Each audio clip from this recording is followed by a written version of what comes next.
వచ్చేసింది ఆది శ్రావణం షాపింగ్ అంతటికి అతిపెద్ద కేజీ సేల్ తో పాటు up to 61% of 1+1 offers, combo offers ఇంకా మరెన్నో. CMR shopping mall. ఆదివారం అర్ధరాత్రి కర్నూలు జిల్లా ఆలూరు నియోజకవర్గం వైఎస్ఆర్సీపీ ఎమ్మెల్యే విరూపాక్షి స్వగ్రామం మండల కేంద్రమైన చిప్పగిరిలో తన భార్య బిడ్డలతో మంచి నిద్రలో ఉన్నారు.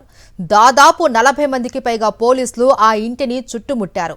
ఇంటి బయట ఉన్న సీసీ కెమెరాలన్నింటినీ పక్కకు తిప్పేశారు. గుణపాలు కొడవళ్లతో తలుపులను పగలకొడుతూ తెరిచే ప్రయత్నం చేశారు.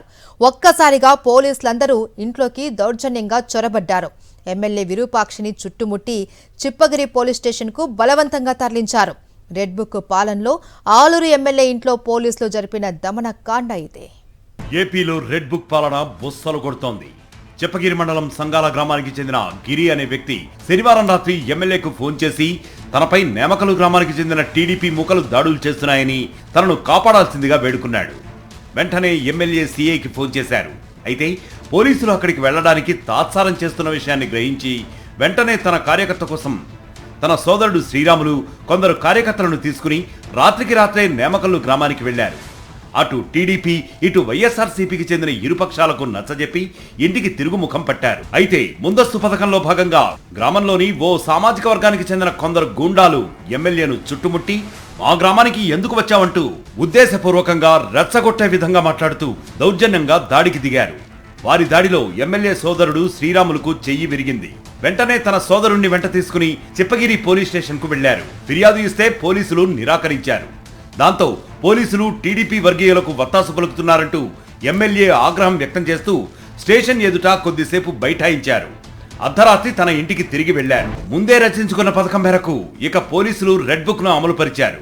అర్ధరాత్రి దాటిన తర్వాత చుట్టుపక్కల ప్రాంతాలైన ఆదోని, పత్తికొండ, గుంతకల్లు, ఆస్పరి స్టేషన్లకు చెందిన సీఐలను పోలీసులను పిలిపించుకున్నారు.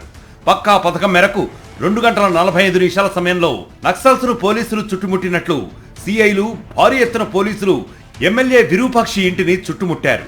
ఇంటి బయట ఉన్న సీసీ కెమెరాలన్నింటినీ నిర్వీర్యం చేశారు. గుణపాలతో తలుపులు పగలగొడుతూ తెరిచే ప్రయత్నం చేశారు. చివరకు ఎమ్మెల్యే భార్య తలుపులు తెరిచారు. ఇంట్లో ఉన్న వస్తువులను చిందరవందర చేసి ఎమ్మెల్యే ఉన్న బెడ్రూమ్ ను కూడా ధ్వంసం చేసేందుకు ప్రయత్నిస్తూ ఉంటే ఆయన బయటకు వచ్చారు. అనంతరం ఆయన్ను అదుపులోకి తీసుకుని చిప్పగిరి పోలీస్ స్టేషన్ కు తరలించారు. ఆలూరు ఎమ్మెల్యే విరూపాక్షిపై చిప్పగిరి పోలీసులు హత్యాయత్నం కేసు నమోదు చేశారు. ఈ కేసులో ఆయనతో పాటు మరో 16 మందికి ఆలూరు జేఎఫ్సీఎం కోర్టు 14 రోజుల జ్యుడిషియల్ రిమాండ్ విధించింది. వీరిని కర్నూలు జైలుకు తరలించారు. కాగా ఎమ్మెల్యే మీద హత్యాయత్నం కేసులో మాత్రమే కోర్టు రిమాండ్ విధించింది. అయితే ఎమ్మెల్యే తరపు న్యాయవాది జీవన్ సింగ్ ఆదివారం రాత్రి కీలక పిటిషన్ను దాఖలు చేశారు.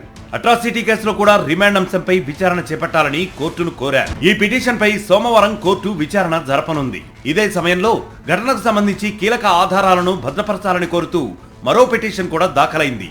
ఘటన అనంతరం ఎమ్మెల్యేను తీసుకొచ్చిన చిప్పగిరి పోలీస్ స్టేషన్లోని సీసీటీవీ ఫుటేజ్ ను కోర్టు ముందుంచాలని న్యాయవాది జీవన్ సింగ్ పిటిషన్ను దాఖలు చేశారు. ఈ పిటిషన్ను విచారణకు స్వీకరించిన న్యాయస్థానం సంబంధిత పోలీస్ స్టేషన్లోని సీసీటీవీ ఫుటేజ్ ను భద్రపరిచి 2 రోజుల్లోగా కోర్టు ముందుంచాలని పోలీసు అధికారులను ఆదేశించింది.